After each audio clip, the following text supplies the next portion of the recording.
Welcome to our channel friends. आज के इस डिक्टेशन में हम रामधारी गुप्ता खंड 1 की प्रतिलेखन संख्या 5 को करने वाले हैं। डिक्टेशन स्टार्ट होगी 3 सेकंड बाद। तब तक के लिए आप रेडी रहें। स्टार्ट।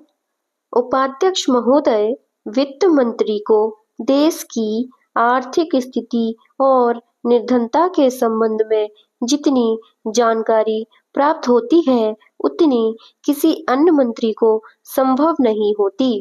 बजट बनाते समय वैसे तो बजट में आय व्यय का ब्यौरा होता ही है, लेकिन मूल रूप में देश की आर्थिक नीतियों में किस प्रकार का परिवर्तन हो तथा किस मार्ग पर वह देश को चलाना चाहते हैं, सरकार का लक्ष्य क्या है, इन सब नीतियों का बजट में विवरण होता है।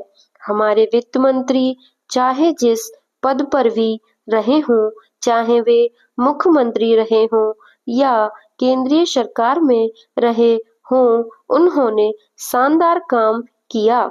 जिस समय उन्होंने बजट प्रस्तुत किया उस समय देश को और विशेष रूप से गरीबों को उनसे बहुत सी आशाएं थीं। देश में लगभग 6 लाख गांव हैं, उनमें जो बेरोजगारी है, गरीबी है, उसके संबंध में देश की जनता को उनसे बड़ी आशाएं थीं और जनता देखना चाहती थी कि इस अवसर पर सरकारी नीतियों के द्वारा देश को वे क्या मार्गदर्शन देना चाहते हैं। पैरा। इस दृष्टि से 3 महत्वपूर्ण बातें इस समय देश के सामने थीं। देश का आर्थिक विकास तेजी से हो, अधिक लोगों को काम मिल सके और मूल्यों में स्थिरता आए। जहां तक इन तीनों उद्देश्यों का संबंध है, हमने देखा कि उस ओर कुछ प्रयत्न हुए हैं।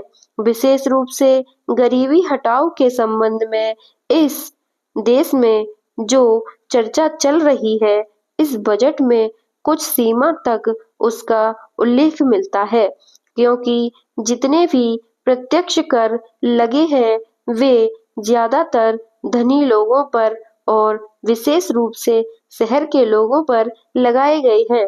इस तरह से जो एक प्रकार की आर्थिक असमानता हमारे देश में चल रही है, उसको दूर करने का प्रयत्न अवश्य किया गया है।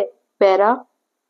लगभग 5 दशक पूर्व जब हमारा देश स्वतंत्र हुआ था, उस समय देश में जितनी सरकारी कर्मचारी थे, वे ऐसा समझ बैठे थे कि अब तक देश में जिस तरह से अंग्रेजों का प्रशासन चल रहा था, उस तरह से काम नहीं चलेगा, क्योंकि कांग्रेस के जो नए लोग आए थे, जो मंत्री बने थे, वे लोग धन के मामले में त्यागी आदमी हैं।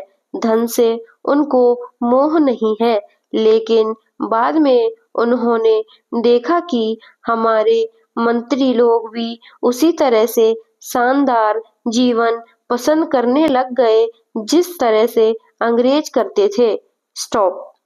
सो फ्रेंड्स, अगर आप चैनल पर नए हैं तो इस चैनल को आप सब्सक्राइब कीजिए, लाइक कीजिए और डिक्टेशन करते रहिए। धन्यवाद।